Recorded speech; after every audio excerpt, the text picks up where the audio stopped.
All right. So there you go. Are we allowed to discuss with people? Yeah, please do. Yeah, during this time, this is your time to think, talk, figure it out. Yeah, please do. Yeah, I don't care who, during this, chat it up.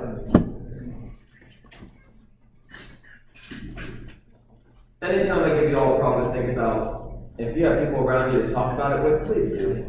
Remember, there's only one right answer. So if you and the person next to you get two different answers, one of you is wrong or both of you is wrong.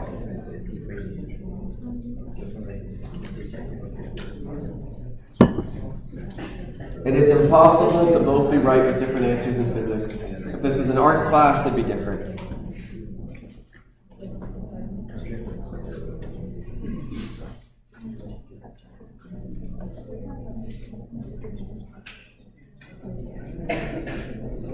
All right, so we're going to go to 130 on this.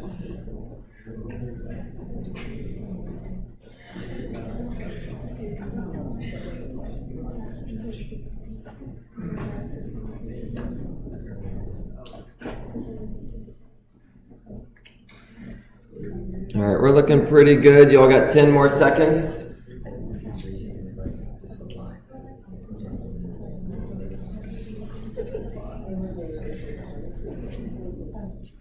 And how's ours? Oh, you are doing so good. So good. All right, so 3, 2, 1.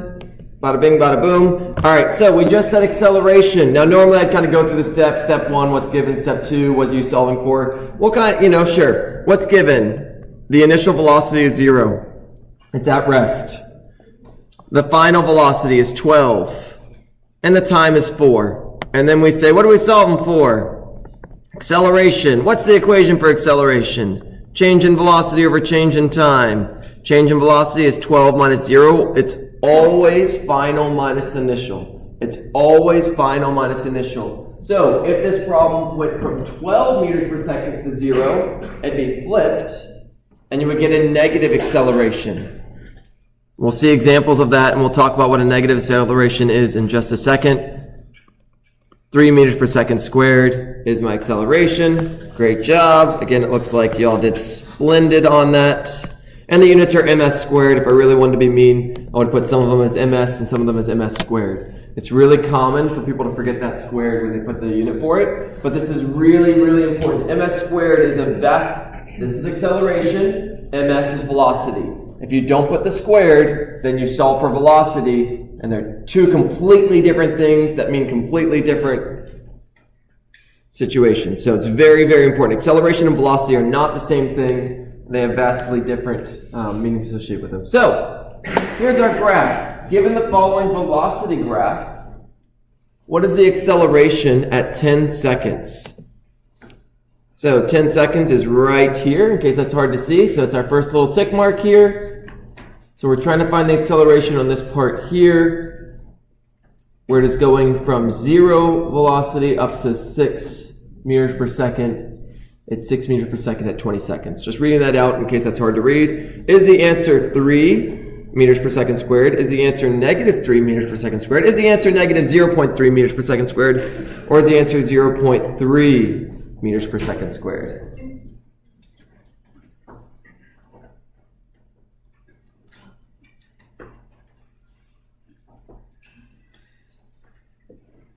All right, and great news, my iClicker password's updated, so problem solved.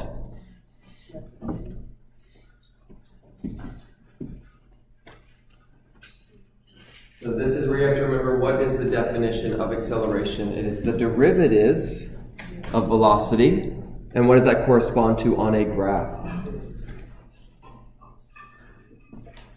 What does a derivative mean when it comes to graphs? All right, we'll go to 125. 125. So we'll go to 130.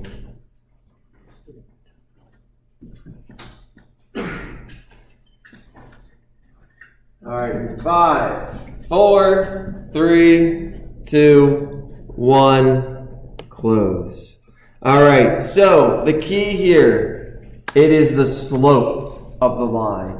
The derivative, the acceleration when you have a velocity graph, it is the slope of it. Now, something I haven't pointed out, and it's good to point out now, I don't know if it necessarily, I don't think I gave you any problems with it, probably should have, but it is what it is. If I wanted to, so remember, velocity is the derivative of position. So we have to mention this, if you want to go backwards, you do the integral. So if I wanted to go backwards and I said, how far have you traveled in 10 seconds? That would be the integral of this, which would be the area under the curve.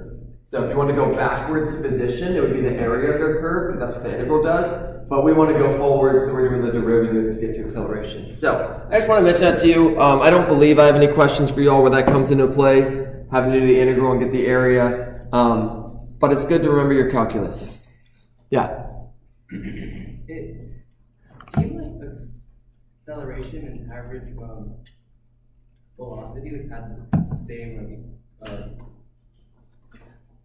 equation. Like, what's like the difference between? Yeah, so I'll just chuck it up here. So average, you said average velocity and acceleration seem to be the same. So average velocity, this is good, I'll put this here. Average velocity is the initial velocity plus the final velocity divided by 2. So you just add the numbers and divide by how many numbers there are. Whereas that's average velocity, wrote that wrong. Whereas acceleration is the velocity final minus velocity initial over time. So they do look a little similar, but the key part here is the average velocity is just average means add them up, divide by how many, whereas acceleration is the difference divided by the time. Was my equations here wrong or something? Whatever. Oh, okay. Average acceleration. Thank you for catching that. Average acceleration. That was just a typo from copying similar stuff over. So that's average acceleration, so that's A average equals that. Yeah. Thank you for catching that. All right, so here, when we're doing the slope, we want the slope of this line. The way we do that, rise over run, I go up by 6, I go over by 20, and that equals 0.3 ms squared. All right, and it was tempting to put that 3, because we go up by 3 and over by 2, and that's just to make certain you're careful with your tick marks. Common mistake. Just be careful with your tick marks. Okay, something up. So now we'll actually talk about velocity versus acceleration versus time graphs. Okay. So the acceleration is that. So this is basically just asked you the question. This is just all the information on it. The acceleration is the slope of the graph. The acceleration is the slope of the graph. Oh, look at that. The integral velocity gives the displacement. I did have that in writing. Good job, me. Something really important here is understanding what it actually means. What does the slope of it mean? When it comes to velocity graphs, it's all about the zero. When it comes to velocity graphs, it's all about the zero. So a question I will ask you all, there's some questions like this, is, here's a graph. What is actually happening in 10 seconds? What is actually happening? Am I speeding up? Am I slowing down? Or am I traveling at a constant velocity? And the way you figure that out, it all has to do with zero when it comes to velocity. Because what does zero velocity mean? It means I'm not moving. Yeah, sorry. Yeah, it means I'm not moving. I'm not moving by zero velocity. So, if you're moving away from velocity, if you're moving up, that's speeding up. If you're moving away from velocity going down, that is also speeding up. If you are moving away from velocity in the negative direction, those are both speeding up, because that means you're going from 0 to something bigger than 0. Now the question is, what's the difference then? Why positive, why negative? Positive is to the right, negative is to the left. So that's the key thing when we talk about vectors here. Positive does not mean speeding up. Negative does not mean speeding up. Positive just means to the right. Negative just means to the left. If you're going away from 0, you're speeding up. So in both of these cases, so this way and this way are both speeding up if you're moving away from 0. The inverse is true. If you are moving towards 0, you are doing the opposite of speeding up. You're slowing down. So this is very important to be able to kind of conceptually get. And if it's flat, you're staying the same velocity. Because if we look at this little flat line right here, I am staying at a constant 2 meters per second. That means I'm still moving. I'm moving to the right at 2 meters per second. This is your car in cruise control. You are not accelerating though. The slope of that line is 0. The acceleration is 0. But remember, acceleration isn't speeding up or slowing down. Acceleration isn't moving or not moving. Acceleration is speeding up or slowing down. So, when you're looking at a velocity graph, everything has to do with 0. Am I moving away from 0, either up or down, or am I moving towards 0? So for example, on this little wing here, I'm moving towards 0 initially, so I'm slowing down, and then after that, I'm moving away from 0 and I'm speeding up. So that would be, to kind of act that out, that's as if I'm moving this way so I'm moving to the right, I'm slowing down, I hit 0 velocity, means I stop moving, and then I start going the other direction faster and faster. Okay? When you pass through 0, that means you slow down, you hit 0, and then you start going the other direction. Okay? So, there's going to be some questions like this in your problem sets. Think through these. It is important to be able to read a graph and understand what's actually happening, because this is how data and information is communicated very often, is through graphs. And if you misinterpret the graph, if you're not able to actually understand physically what's happening, you could run into problems in the real world. No one's going to give you, maybe you'll have a video of what's going on, but generally data points are what's communicated. And you need to be able to visualize physically, what does that mean? All right, so graphs are important. Okay, so we're going to continue this problem. It's the same one as before, but we just have one little piece. So I have a particle that's moving along the x-axis in meters according to x of t equals 10t minus 2t squared. We've already done parts A, B, and C, so I'm not going to redo those. That's what we did last class. What's the velocity? What's instantaneous velocity? What's instantaneous speed? What's the average velocity? We did those. That was the one I finished last class with. Part D is the next part. What is the particle's acceleration at t equals 2 seconds, t equals 4 seconds? So, how do I solve this? X of t is 10t minus 2t squared. Last class, we reminded ourselves that the velocity is dx dt. Take the derivative of it. So that ended up being 10 minus 4t. So we showed that lot, just taking the derivative of this. Power rule, I think, is the name of it. But if I want the acceleration, I need to just take the derivative one more time. Okay, so it's effectively, the acceleration is effectively the second derivative of the position. Do it twice. So what's the derivative of the velocity? Just -4. That's the answer to the entire problem. There is no time dependence of acceleration here. At t equals 2 seconds, it's -4. At t equals 4 seconds, it's -4. The t disappeared. So I have a constant acceleration here in the negative direction. Now again, if you have a negative acceleration, that does not mean speeding up. That does not mean slowing down. That means it depends which way you're going. If I'm going to the right, a negative acceleration is slowing down. If I'm going to the left, a negative acceleration is speeding up. This negative acceleration is telling you the direction that velocity is in changing it. In this case, every second, my velocity is becoming -4, plus -4. Every second it's going up by -4. Again, up here is kind of a relative thing. It's increasing in the left direction by 4. Okay? So if I was traveling 8 meters per second squared, 1 second later I'm traveling 4 meters per second squared. If I'm traveling -10 meters per second, 1 second later I'm traveling -14 meters per second. Okay? So again, just kind of helpful to keep those in mind. Alright, we have introduced all the variables: position, velocity, acceleration. Time was just kind of mingled throughout. What is time? That's a philosophically interesting question, but you all have a pretty good grasp on what time is. It's measured in seconds. Yeah. I just want to make sure. Yeah, sure. So, the particle is speeding up with the velocity and acceleration at the same time? Yeah, that's a great way of remembering that. A particle is speeding up if the velocity and the acceleration have the same sign. Yep. So if they're both positive, it's increasing that direction. If they're opposite, then you're slowing down. Yep. So if they have the same sign, you're speeding up. If they're opposite, they're slowing down. And you can kind of think through why that is. Make up some examples in your head, and that can help you kind of conceptually understand why. Okay. Now I'm about to hit you with a bunch of equations. They're all going to come in flying hot, and I'm going to kind of help you understand where they come from. We'll hopefully be able to solve some problems with them today.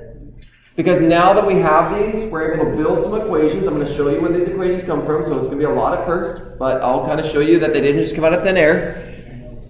These are going to be the kinematics equations. These are probably the least fun equations to work with in this class. Just because, I don't know, it's just a good amount of algebra involved in them. But they're very, very important. Any object's position, velocity, and acceleration can be explained by the equations I'm about to show you. So basically, these equations explain the motion of any object in the universe, given you have the other information. Here they are. We're going to break them down one at a time. So here we just have velocity equals velocity initial plus AT. I'm going to go one at a time. They're all here in all their glory, but we're going to explain one at a time. You don't need to understand where they come from to use them, but the reason I'm going to explain them to you all is because that's how physics works. It's not just out of nowhere. It's not magic. It's all from base principles. So using the information I've taught you, we should be able to explain where these come from. So this first equation, velocity with respect to time equals v naught plus at. This is me just rearranging an equation I already showed you. So I told you all before that the acceleration equals the velocity final minus velocity naught over time. Velocity final is literally just the velocity at some time, at some later time. So I can replace that. A equals v with respect to t minus v naught, because the final velocity is just the velocity at some time. And if you just rearrange that algebraically, you get this. You get that equation. It's just rearranging it. It's rearranging the definition of acceleration. So time gets multiplied over, v naught gets added over, and that's where it comes from. I'll let you all look into that, but I'll let you do the algebra. It's fairly straightforward algebra. Okay, average velocity. I've already given you that one.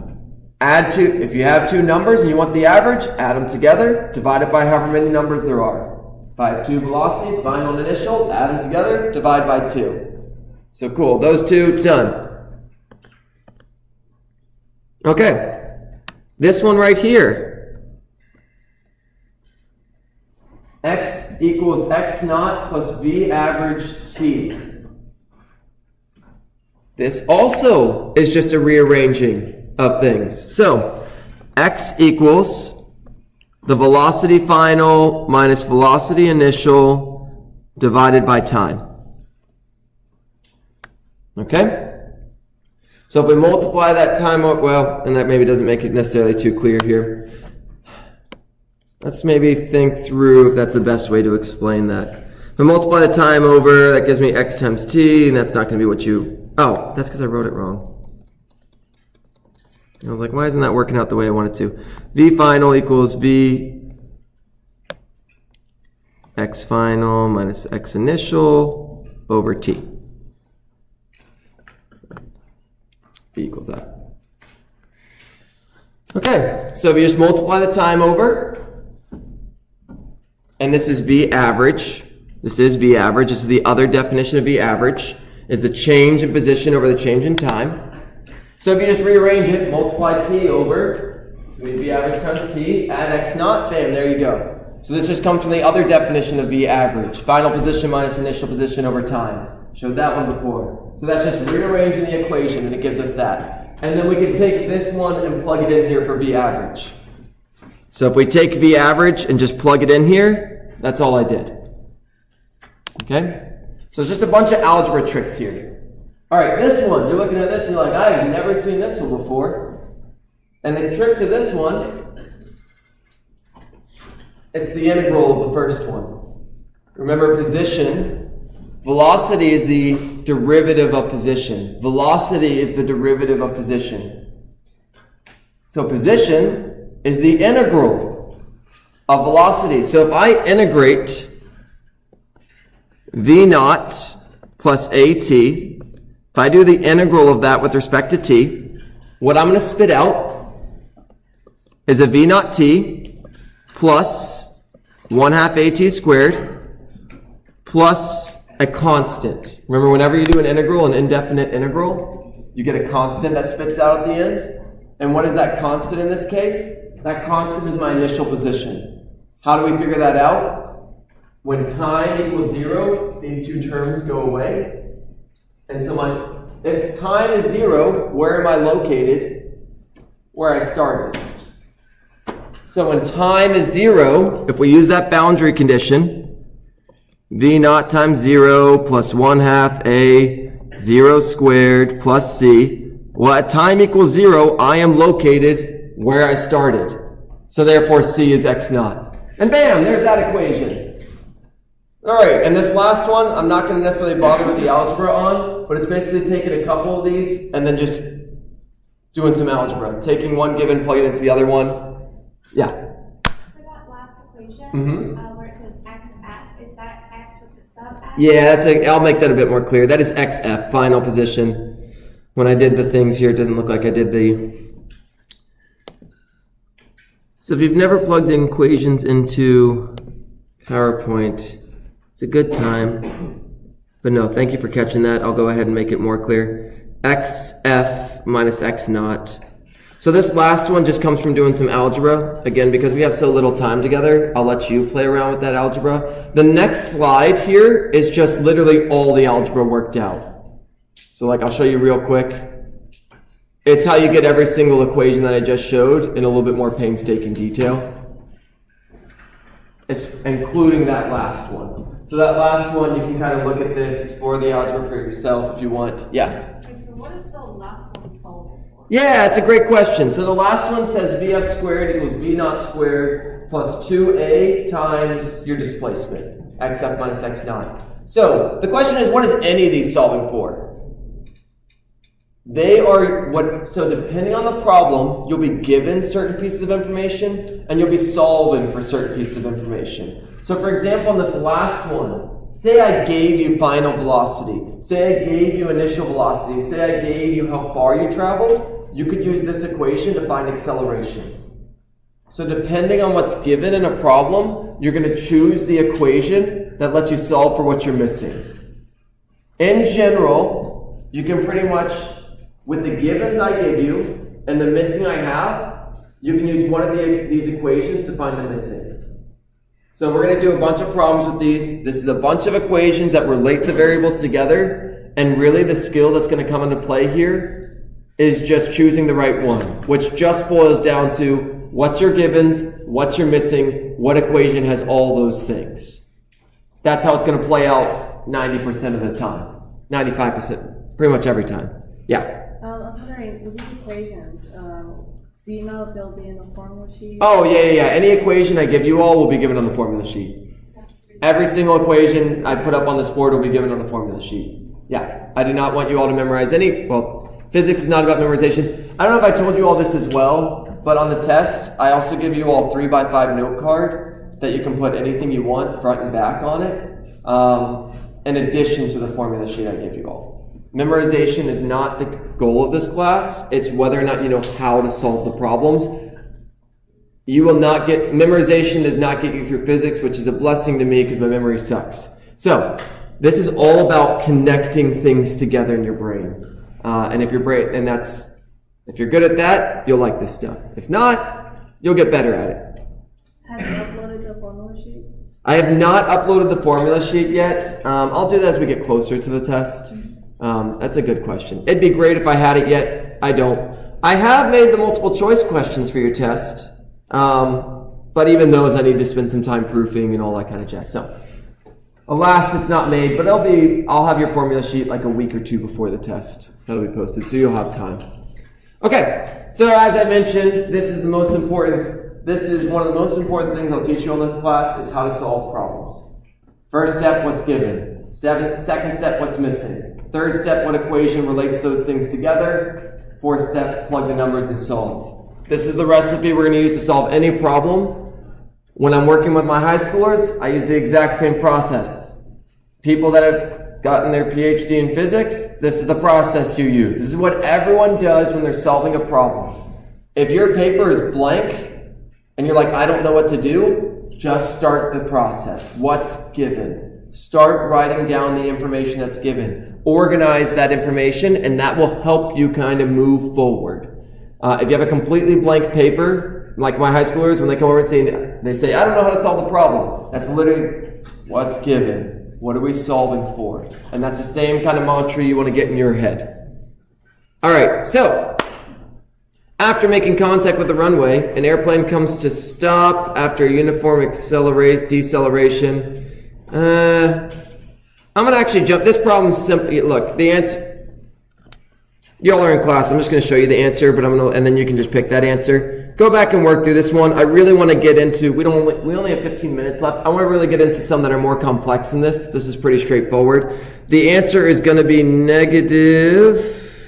What is the final? Oh, nah, that's fine. I don't need to show you the answer. There's no math here. There's no math to this problem. That's my big hint to you. I thought this, looking at this one, I was like, right, it's just math, it's not worth the time. We'll go to 20 more seconds.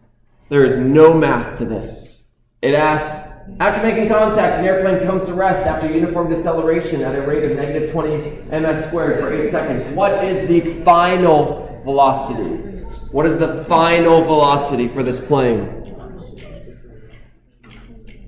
We'll go to 110. Once you see the answer, you'll be like, oh. If we were solving for initial velocity, we'd have to do a tiny little bit of math.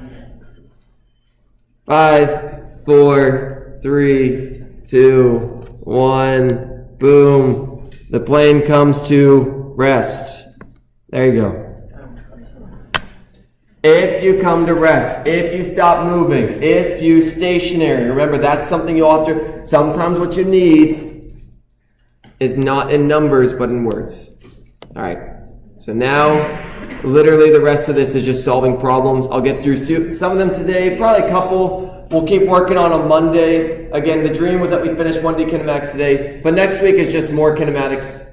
We just introduced a y component. We will use the exact same equations. So there won't actually be any new equations next week. It's just going to be figuring out how to do it when there's an x and a y. All right, there you go. Just again, hammer that into your head. The other one I didn't mention, constant speed means that acceleration is 0. If you are constant speed means that the acceleration is 0. Okay, for your all's case.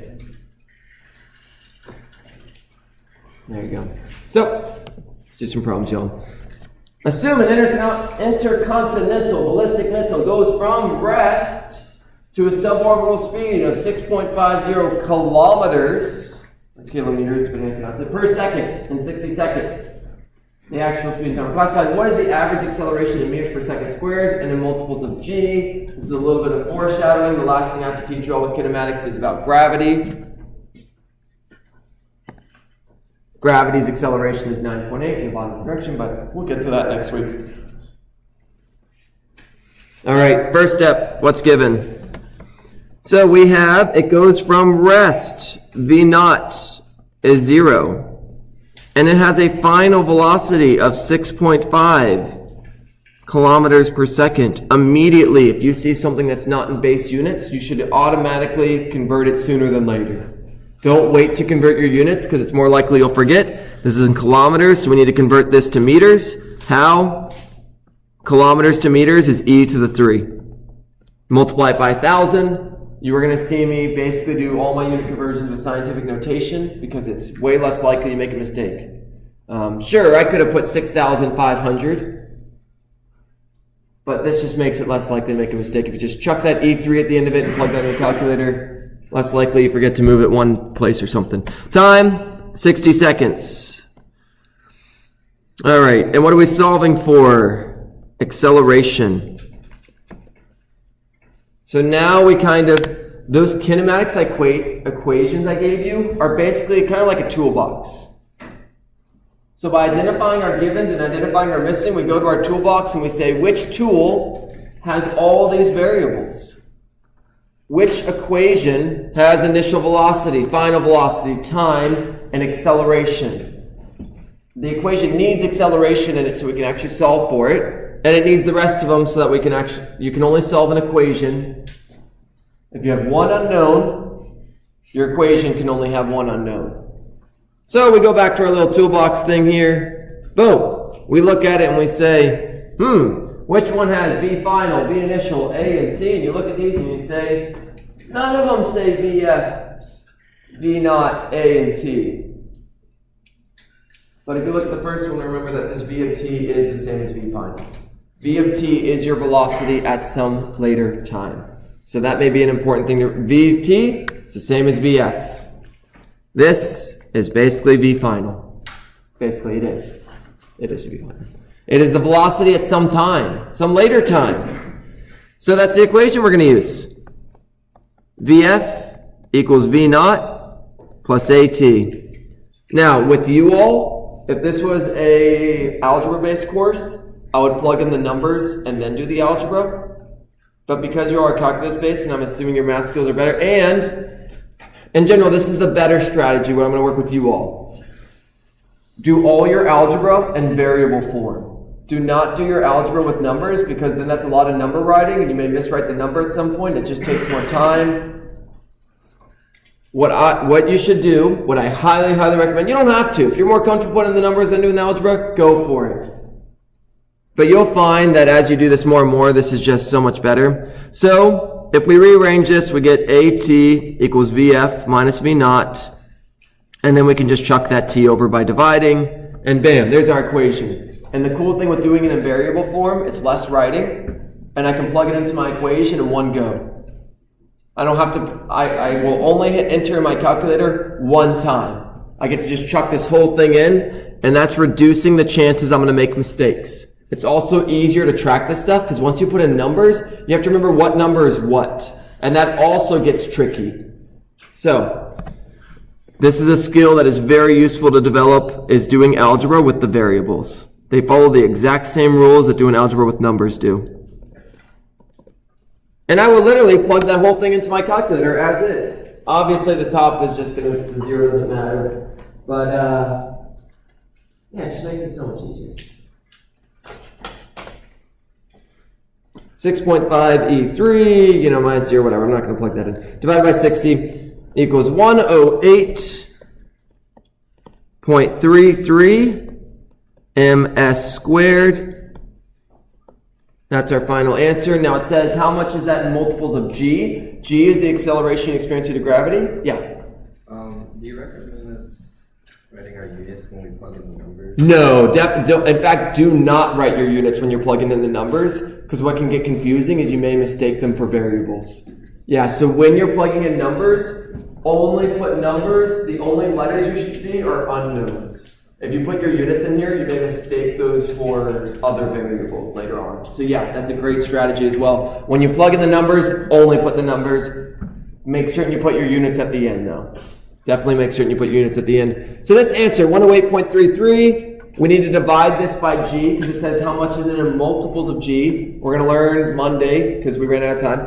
Well, we will run out of time. That g is the acceleration you experience to gravity. So if you jump off a building, you're going to fall, meaning your velocity is going to increase. Why? Because of gravity. How much is gravity accelerating you?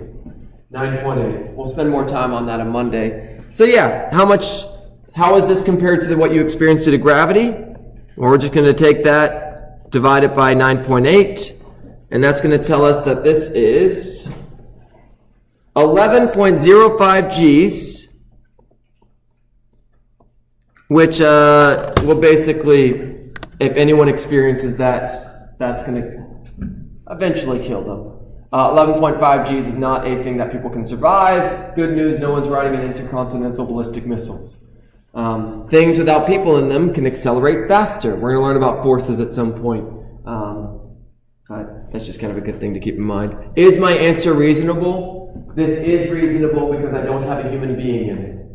Objects can accelerate as much as they want. This is a missile. Yeah, it goes from nothing to something real fast.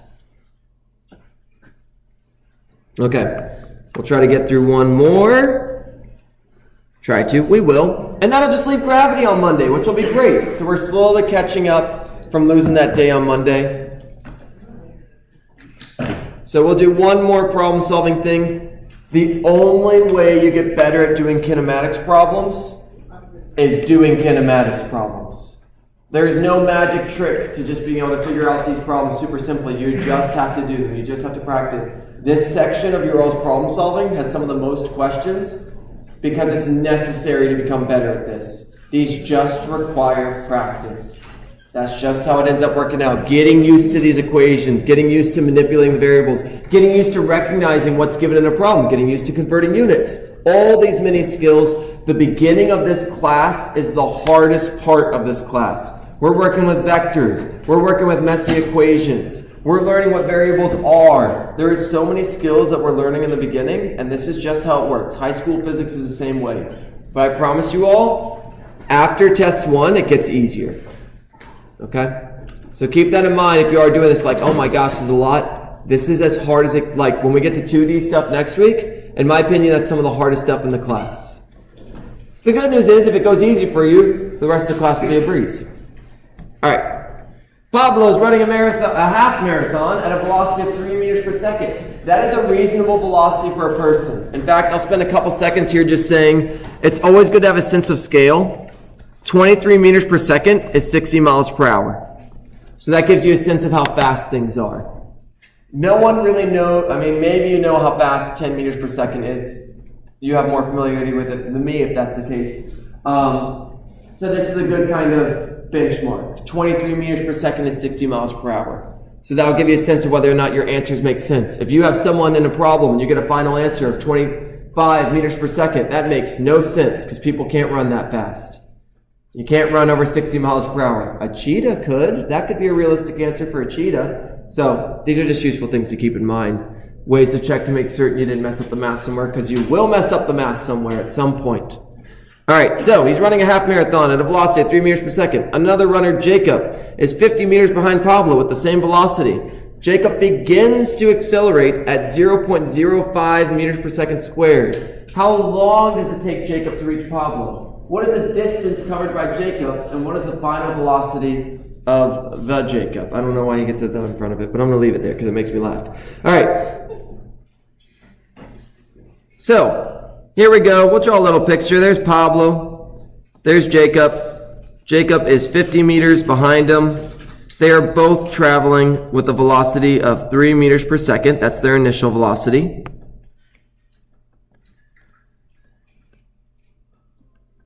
Is 3 meters per second. And Jacob back here wants to catch up, so he starts accelerating.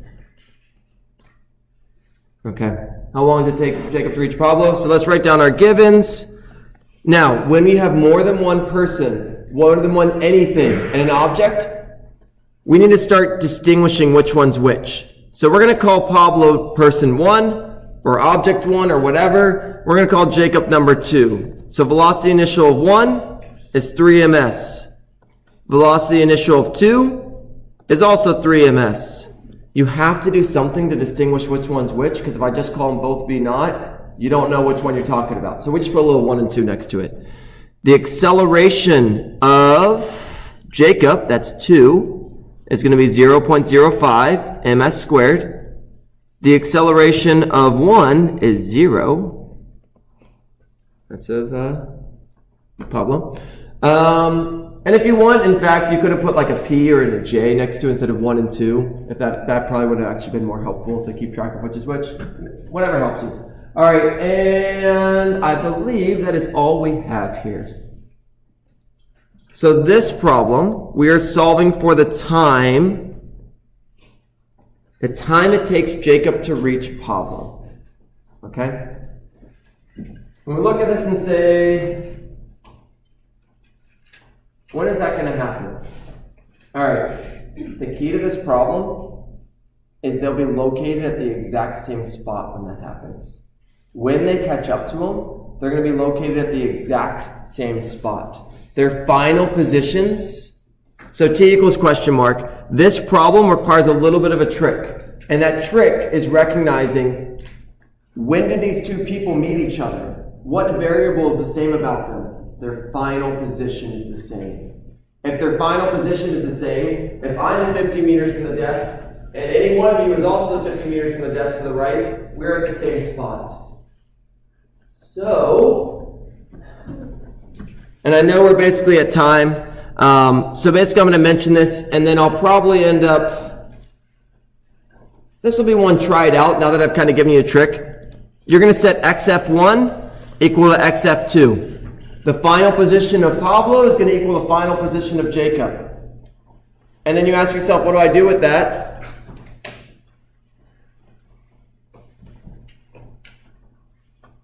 Here's the equation for final position.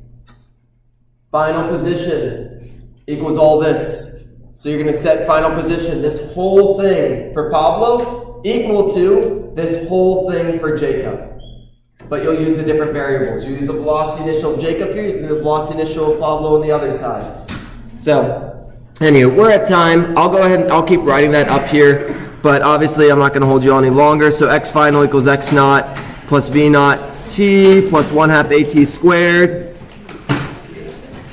So you're going to set those two equal to each other. Oh, one last variable here.